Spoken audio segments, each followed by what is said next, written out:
Society is changing. They actually did it. Tinder added a height filter. What an interesting point of history it is. I mean, look, if you're under 6 foot, you should not be using dating apps to begin with. Shouldn't even be trying to date to begin with, because everybody's going to reject you. You either get that expensive surgery to increase your height, boost up your shoes a couple inches, just save your jeans, because nobody wants a 5'11" pipsqueak. Look, I'm not even old enough to use Tinder. As a 5'7" guy, I don't mind the height filter, but they need to add like a BMI filter and a race filter. Because look, people have their preferences. I don't like black girls, or Asian girls, or Middle Eastern girls, not even Hispanic girls. It's my preference though. You should be able to select a category that says whites only, you know, like the signs at the restaurants back in the day. There should also be a single mom filter. I mean, they might not have to add that if they have the race filter, because they're probably going to be looking for black guys. I don't get why fat people are allowed on dating apps. Can't have your cake and eat it too, or 3 or 4 or 5. Oh my gosh, dude. I swear, I'm the only one doing bullshit at the hard point. Also, it's June, so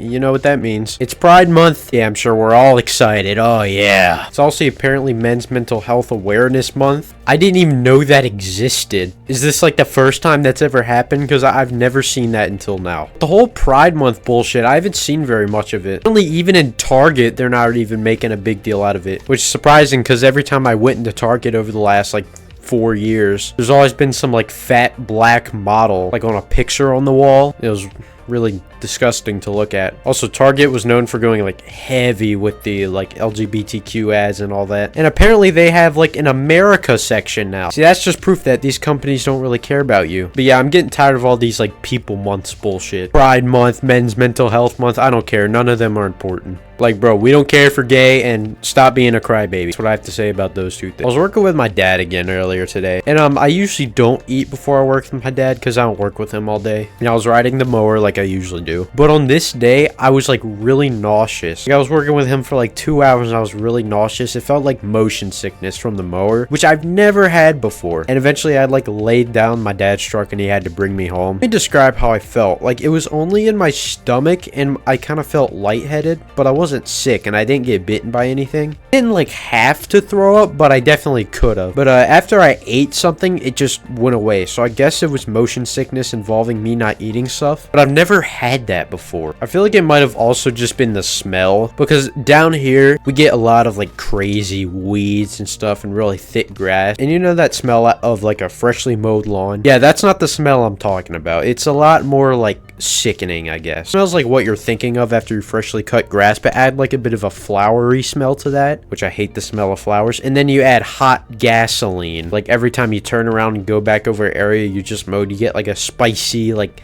tingling in your nose, and like a wave of hot air hits you in the face. Like it was a mix of that gas and that really thick grass and thick weeds I was slicing up. And that smell like really didn't help my sickness. Like it's a really sickening smell to me. But I felt like kind of a bitch, I'm not gonna lie, for having to go home. I've been looking into the state of Florida recently. Kind of looking at homes, seeing where I want to live, because eventually I want to move over to Florida, which isn't very far from me. I live like a few states away. If I wanted to drive to just the state of Florida in general, it would only take me like 2 hours. But as I was doing research, I kept getting videos about a housing crash, which I've heard about happening in Florida for like the last 2 years, which in general is a good thing. At least if you're a buyer. You know, if you're a fuck-ass boomer who's trying to make like a ridiculous amount of profit on a house, or if you are just an innocent person just trying to move out of a house, you can suffer and get caught up in that shit as well. But I was looking at home prices in Florida. I was kind of looking at like the value of them over time. I was looking at this one house. It was in a Gulf Breeze, Florida, about like 2 hours from where I live. This house was like really nice. It was built in about 2015, probably a little bit bigger than my house, and it had like 4 bedrooms. And I was looking at the price of it, and it was like going down since 2022. I was thinking, oh, that must be part of the housing crash.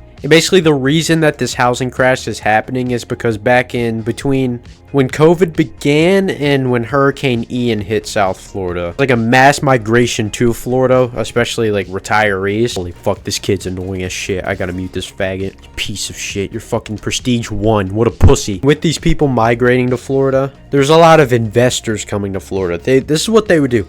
They would buy a property, let's say it was the year 2020. It was April 2020, for example. Go to Sarasota, Florida. You buy a house for $220,000, 3 bedrooms, 2 bathrooms, in a safe area, you know, a nice house, like a 6, 7 out of 10 house. Built in the year 2000, let's say. Fast forward 2 years, you do 0 renovations to the house. You just own it. You sell it for $520,000. Look, I have no problem with rich people. I really don't. I feel like people kind of try to go after them unreasonably.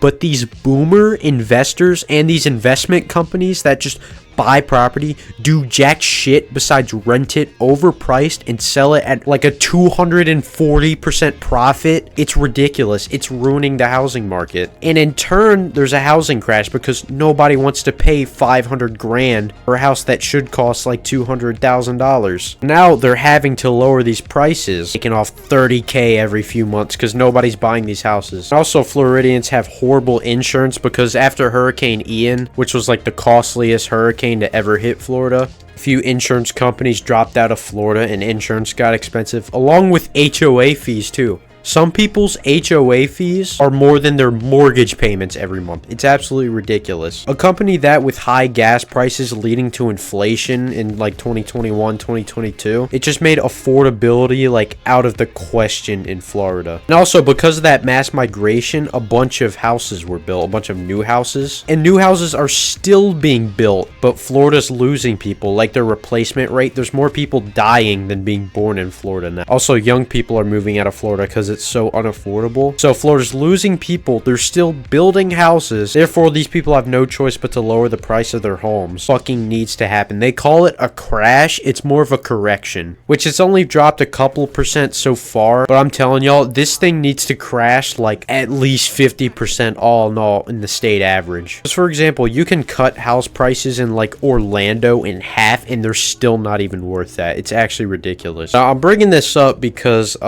it's spreading basically. Thank fucking God, dude. So I'm getting to the age where I have to start thinking about my future and I'm gonna have to move out. And this housing crash is just, oh my God, it's so perfect. It couldn't come at a better time. Because it's happening in my area too. Like our neighbor across the street, his 4-bedroom, like pretty decent house is like $170,000. He dropped it like $30K not that long ago because nobody's buying anything. Which he's an example of someone innocent getting caught up in this. Like, you know, he's just trying to sell the house. He don't want to pay taxes. He's no like bullshit investor like these other people. Yeah, I just hope Florida just gets better before I try to move there. So I saw someone try to blame Trump for the housing crash, which I just find funny because being quote unquote blamed, more like credited for a housing crash, is like the best thing that can happen to a politician. Like you're just giving him credit for like housing costs dropping. Like all the eat the rich people are gonna be like, oh, these poor rich people are losing money because of Trump. Guarantee that's what they're gonna start saying. Yeah, I guess that's it for my little rant today. Comment down if you're excited for a crash in the housing market. I hope it's the most violent housing crash ever, because we should not